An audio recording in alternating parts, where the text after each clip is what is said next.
paumanhin at mukhang hindi ko masasabayan ang iyong yapak sa pagngiti, sa pag-iyak, sa paglipad at pagbagsak ng araw-araw.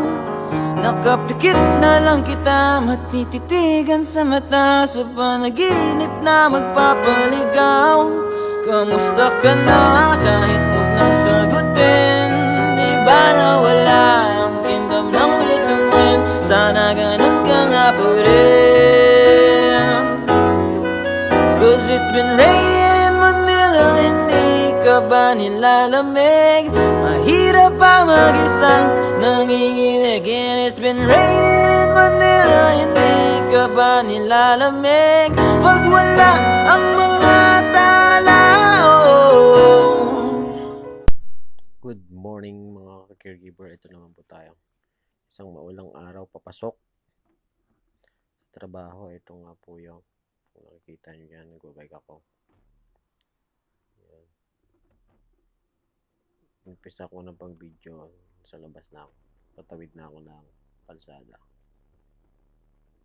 Hindi ko na na-videoan yung naulan kasi pala, may palayan. Yan, sa kalsada na mismo yan. Sakto yung pasok ko na ulan. Kung kailan namang may pasok na ulan.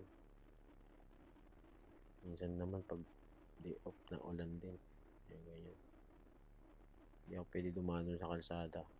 Sa main road dyan. Diyan dapat dumadaan ng mga bike dyan sa main road. Dito sa sidewalk. Ano lang talaga yan.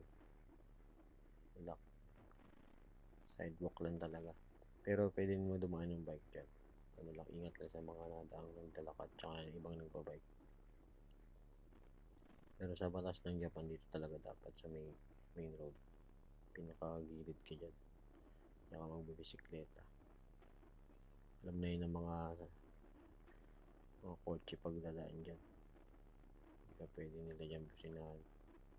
Yun nga ang problema dito. Hindi sila nabusina kahit alanganin na yung mga nakakasalubong nila. Nakakasabay sa kalsada. Pati yung mga bell sa mga bike kung hindi sila nagbebell. Kahit nagmamadali sila, bigla na nasulpot sa gilid. Yan.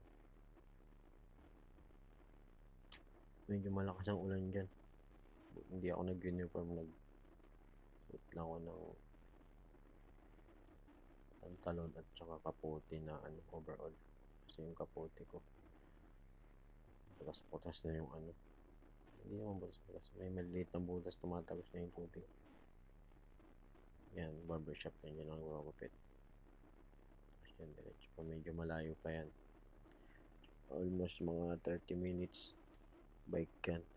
Pag sa main road ako nadaan yan, saglit lang siya. 15 minutes, 20 minutes. Saglit na ako. Medyo malayo kasi yung apartment ko, nililipat ako. Kaya pagod talaga umaga-gabi. Exercise ko na yan. Mabuti din namang nangyari. Exercise, diba? Minsan may nakakasalubong din ako yung matanda ng babike. Mga estudyante, pero ngayon wala na estudyante kasi medyo patanghali na siya, mga na siya, mag 9:30 na or past 9. Yun na mahirap dyan pag umaalog yan, alog-alog yung camera ko kasi may mga hindi naman siya hams pagitan ng mga kalsada, mga gutter ng kalsada, yan ganyan na medyo paahon na yan dyan. Tapos tulay. Yan ang daan ko everyday.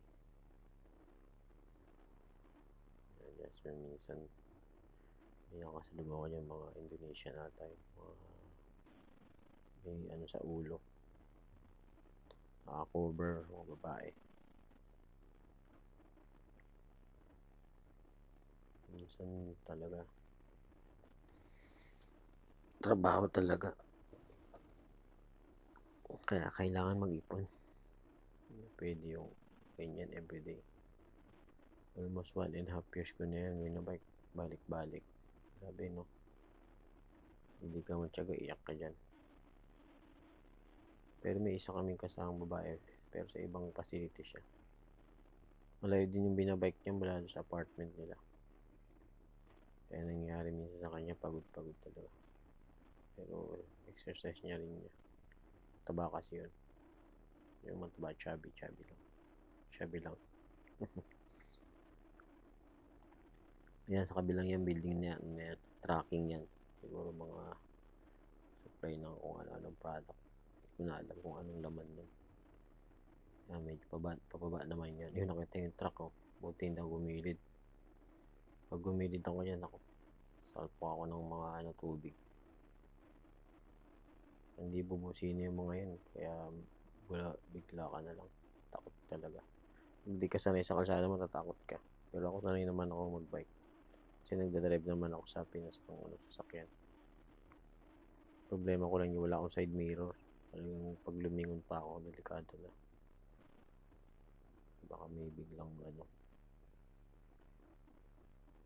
nag-gutter, di ko makita. Madulas kalsada. Nagkakagat yung brake.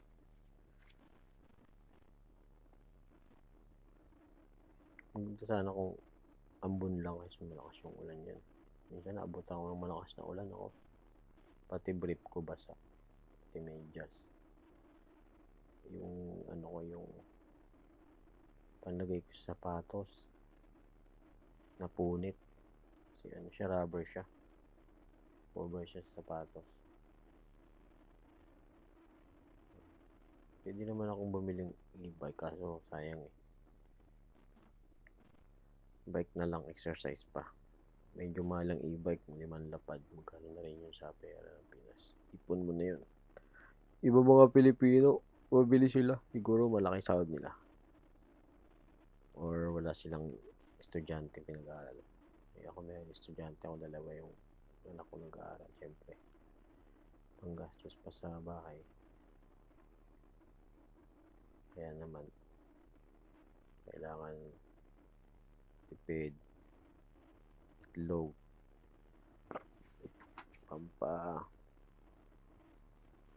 tawid gutom, itlog, sukal. Ito, tinapay yan. Saging, everyday may nabili naman saging. Medyo malang mansanas, pero minsan nabili ako. Tubig sa gripo na lang. Pero di rin maganda yung sa gripo kasi may mga may mga minerals yan. Mumuo yan sa sa stone, godstone, mga ganon. Ay, ingat din. Tingnan mo, ang haba na ng kwento. Hindi pa ako nakakarating. Medyo malayo. Wala ba kasi maghatid sundo? Kasi mga hapon busy rin yun. Yung mga sarili-siling buhay, mga pakailam yun sa'yo kung nasaan ka na. Basta mag-report ka sa work. Ayan. Kung nakita nyo talaga. Swerte yung ibang mga trainee, yung bahay nila nasa harap lang. Tipid na sila sa pagod at diba? Mahaba ang pahinga nila. Ayan. Kaya naman. Siyempre, tiis lang. Pero hindi pwedeng ganyan. Buong tatagal ka sa Japan, ganyan ang biyahe mo. Siyempre, bibili ka na ng mo. Mas mabilis na service. Kasi pagod ka talaga dyan. Pagod ka na sa work, pagod ka pa mag-bike. Diba? Tapos mga toxic pa yung mga kasama mong hapon. Tapos may toxic pang matatanda. Doble pagod mo. Kaya makapakanta ka na lang, it's raining in something, hindi ka ba napapagod? Nagbabike sa ulan, pajak-pajak sa ulan, kahit basang-basa na. Yung kapote ko dyan. Pakita ko sa inyo mamaya yung kapote ko. Tapos sa gabi, yan din yung biyahe ko. Dilim nga lang siya. Wala masyadong street light yan. Super dilim. Grabe. Ano guys, lagyan ko na lang to ng music hanggang matapos. Ingat kayo sa work nyo and mag-ipon ng marami. Thank you for your watching and subscribe to YouTube or comment kayo. O may question kayo, comment nyo down below. Okay? Thank you for watching and see you sa other vlog ko ha. Lagyan ko na lang ng music to. Thank you.